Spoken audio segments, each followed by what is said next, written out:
We haven't done the Power 10 in quite a while, but I feel like it's appropriate to take a look at what's been developing, what's been changing, what's been happening in our scene over the last couple of months. I think last time we left this off after about Katowice, so there's been a lot of changes, some quite seismic. We'll be updating exactly how much teams have changed, what has caused them to go up, what's caused them to go down, and what we can expect from them in the months coming, especially leading up to the last Austin Major. It's going to be curious to find out who's going to be in contention for that top 8. So I feel like there's a few spots that are coming under question, especially with the emergence of a very strong top 4 and a relatively weak 5 through 12.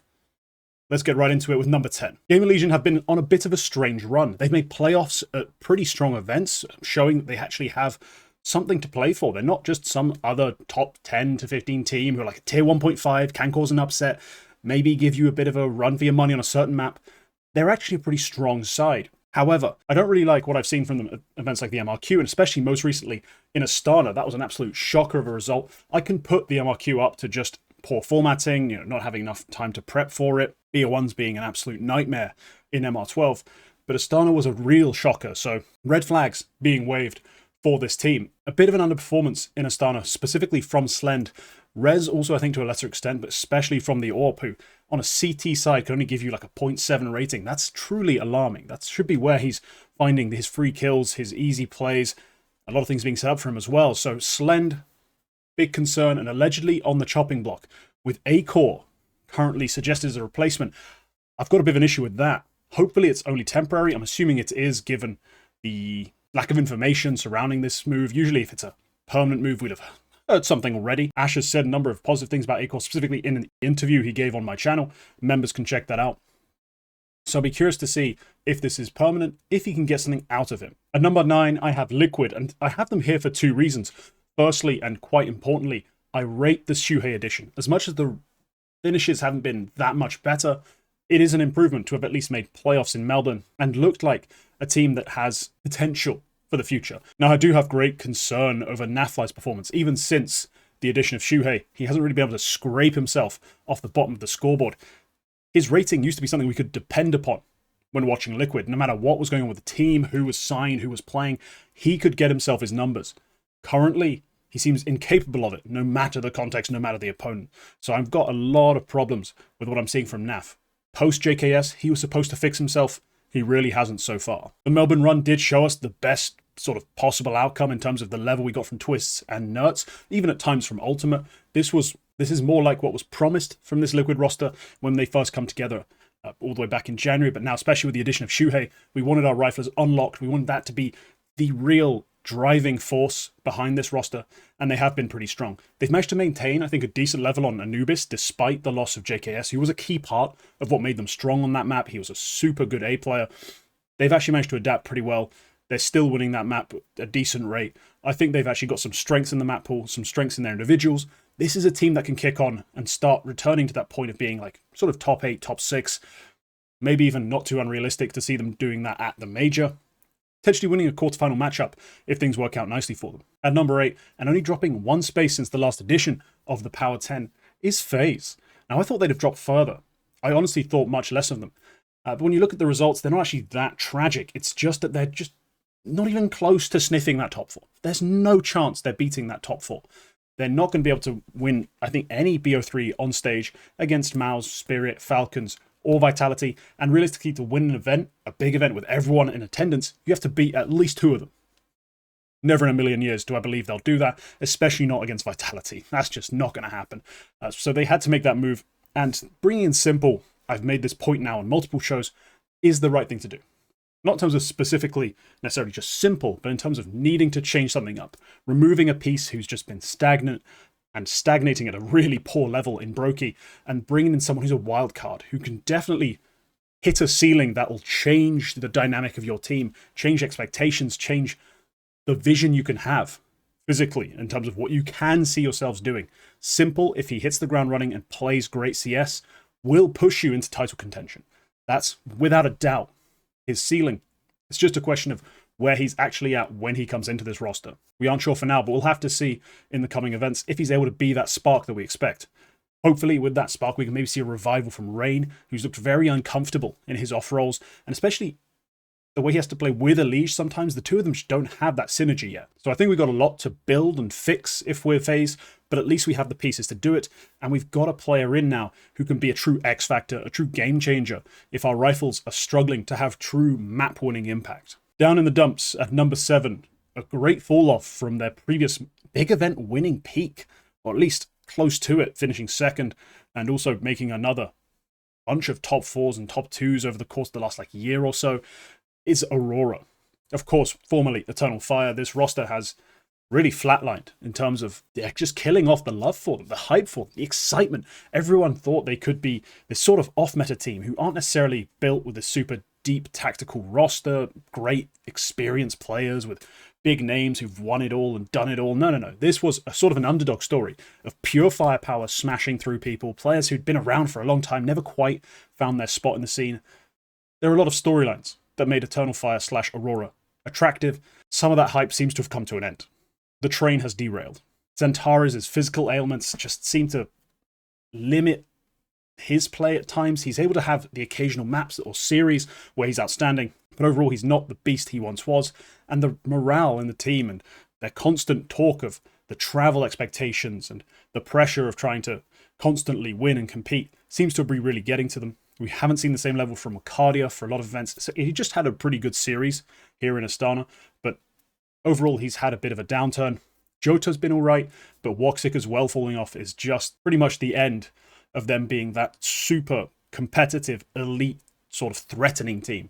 Instead, they're sitting in this group, this pack from 4 to 10, or 5 to 10 rather, where we like them and we know they'll probably beat a lot of the teams that are facing the group stage, and they'll make it out and they'll have a map win, maybe, if they get the right matchup in the quarterfinals. But that top 4 is just too strong. And Aurora, unfortunately, are part of that pack when they used to be that bogey team. Even if you were a part of a strong top 4, if you weren't the dominant team, like a Spirit, a Mouse, a Falcons, you had to be truly afraid. This Eternal Fire / Aurora side, these days it doesn't feel that way at all. At number 6 is the team who's fallen the furthest since the last edition, except for teams who have fallen off the list entirely, but we haven't talked about them. It's Na'Vi. They were formerly number 3 in the world when we did this, and now they're down to 6th just because they lack any sort of match-winning impact. It's really difficult to see their players come out and actually dominate on the server. We get very little out of players like JL, Bit, Imma, with any consistency, and in their dire moments, we can occasionally see a glimpse of Wonderful's rifling ability. He's really strong on it. But all in all, it's just not coming together the way it used to. Not that the strategies and the calling, the structure, the utility usage, none of that's just disappeared. It's just that if it's not perfect, you need to be able to hit the shots. You need to be able to make the explosive plays, and they just haven't been able to do it. Time and time again, they get out-aimed. They get absolutely fragged out by teams like Mongols, by the top 4 teams, even at times struggling against a wilting Aurora, although this time they did take care of business. That's more what should be expected rather than hoped for a team who used to be number 3. So a heavy fall-off from a roster who just seem to be lacking the individuals. There's been a lot of chatter, a lot of questions asked about who you'd bring in, who would you make the change for? Where's Bit going? Could Falcons buy him out as well? I've seen that speculated on endlessly, despite it not really making much sense to me. I'd expect there'd be a rumor about it so far. I mean, everything gets leaked surrounding this Falcons roster. That I'd have heard something about Bit by now, a little bit more about Bit by now. But instead, Na'Vi seem to be resigned, reluctant to make any changes, and believe in themselves that they can just boot camp some prep and just magically figure it all out. The problem is, last year you had no one who could really challenge you in terms of hitting shots. There wasn't any super dominant mechanical team.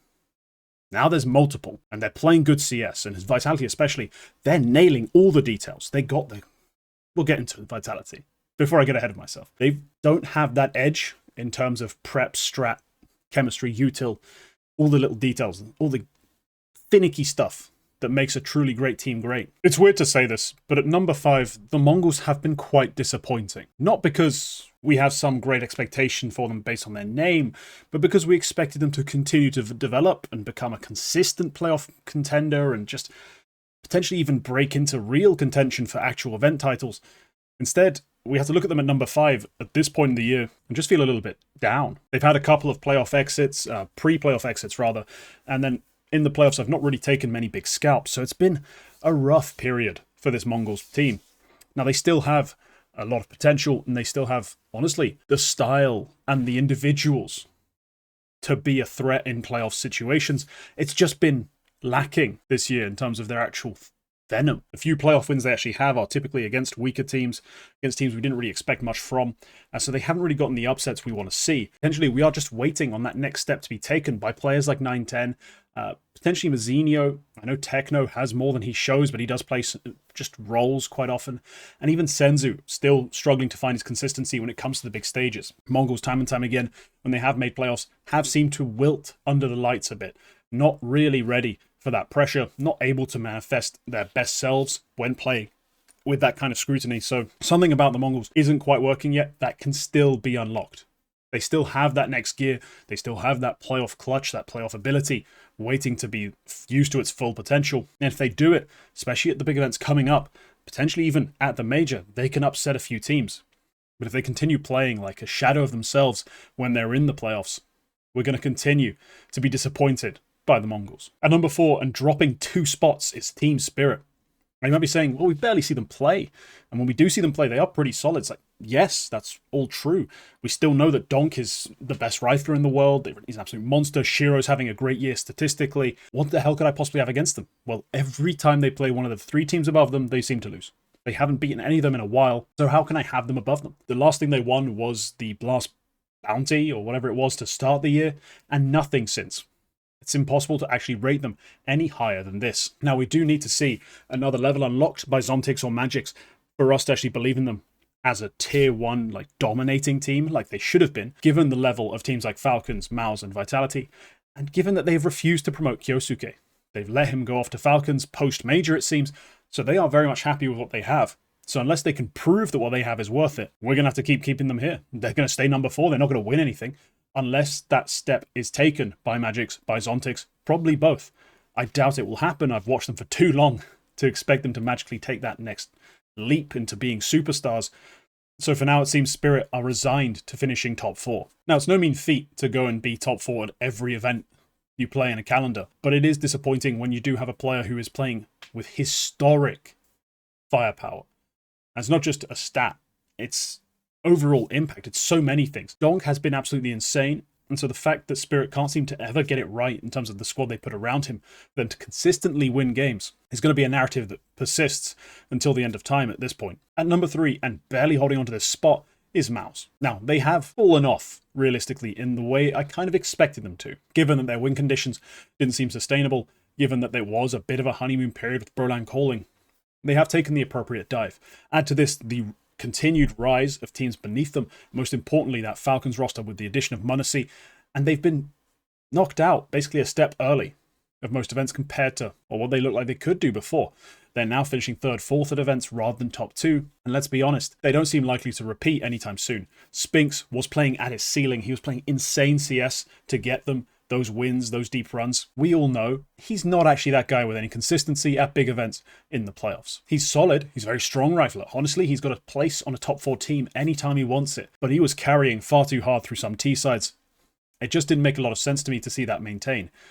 Add to that, Torji's luster sort of fading, dulling a little bit. He was super dynamic, super creative on the CT with his AWP, and then on T side he was finding a lot of impact with his rifle, which you don't really see that often historically. Torji's not an insane T side rifler. All of that slowly fading away. Add to that Brolan not making every single perfect call all of a sudden. They look a lot more like a pretty fallible but solid top 4 side. At number 2, and climbing 9 spots, the biggest climber, is obviously Falcons. Now, there was no doubt in my mind that the Munacy edition would be a slam dunk. He would come in, he would show off his AWPing chops, he'd hit quick shots, he'd make big flicks. He'd be the guy that made Falcons a complete roster. Dexter had that cool run that won them an event, but realistically, we all knew if he was capable of doing that with consistency, he'd already be doing it. Just like Munacy has been for the past 2 years, roughly. He's been absolutely ballistic. And coming into this team, he sort of reignited that chemistry with Nico that's reignited the fire in him to frag. We've also seen outstanding performances from Tesses, from Magisk, and to a lesser extent, but certainly to some, from Kixan. Now, 2 events where they made the grand final, lose in 5 maps to Vitality. Pretty impressive, but it's not quite sustainable, I don't think, in the long run. I do think they're going to need that extra addition of Kyosuke to continue to really push Vitality, given that there was a certain element of fresh, invigorated, and sort of magical fragging going on We saw Tessis have that insane event run that made everyone think he was untouchable. I was very quick to push back on that because, again, I've watched too much of this guy to believe this is just all of a sudden his level. No, he's going to have really impactful events. He's going to have far weaker events. He's going to be far more up and down, given that he's a hard entry who's not ungodly talented. He's not shown us that ability, and he's not going to maintain it for any extended period of time.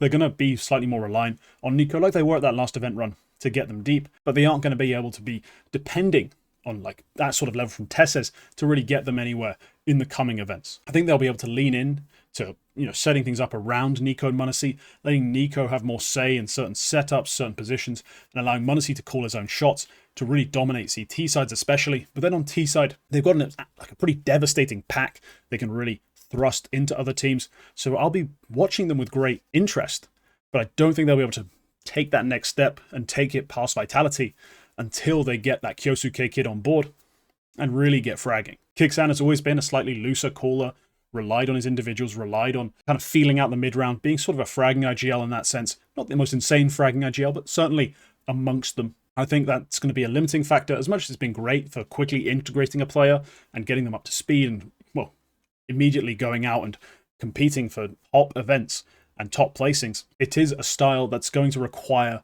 a lot of firepower. They can't really rely on it from everyone. They're going to need an upgrade. They're going to get that upgrade, and then they're going to be absolutely insane. So for now, they're number 2. Honestly, watch this space. I think the second half of the year is going to be so competitive at the top between at least 2 teams, potentially a third. I'm very excited for it. On to number 1, and it doesn't matter.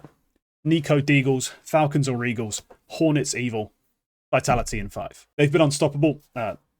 They're being taken close in grand finals. They just have this edge over everyone else, this belief, this confidence, this chemistry, this skill. Just everything has been working out for them in the grand finals. ZywOo has been essentially the ultimate hybrid player, elite with an AWP, elite with a rifle, elite with a pistol. It's been really fun to watch, and he's been really masterful in the mid to late rounds. He's been anticipating his opponent's moves, positioning, and then hitting shots. He's just doing a lot of the cerebral things that great players do. And honestly, not just outthinking his opponents, but then afterwards out-aiming them. So he's just got everything rolling right now. Their map pool also seems to have almost no limits. Their permaban is the only map they can't seem to get a win on. Obviously, they don't play it. But everywhere else, they can go, they can take a victory. We saw that especially with their streak ending on Inferno against Falcons. Them being able to bring it back afterwards on other maps that they're not necessarily known for. They still got the wins done, so Vitality seem to have no weakness. Look, I'm not going to hammer home the point too much. I've said it all before on this show. I've said it on other shows, and I'll say it again. This is a near perfect team right now in terms of the way they're playing, the pieces they have rolling, the different roles. If I had to design a team, it would come pretty close to looking like this. So no, Vitality still number 1. Expect them to be number 1 until at least next season.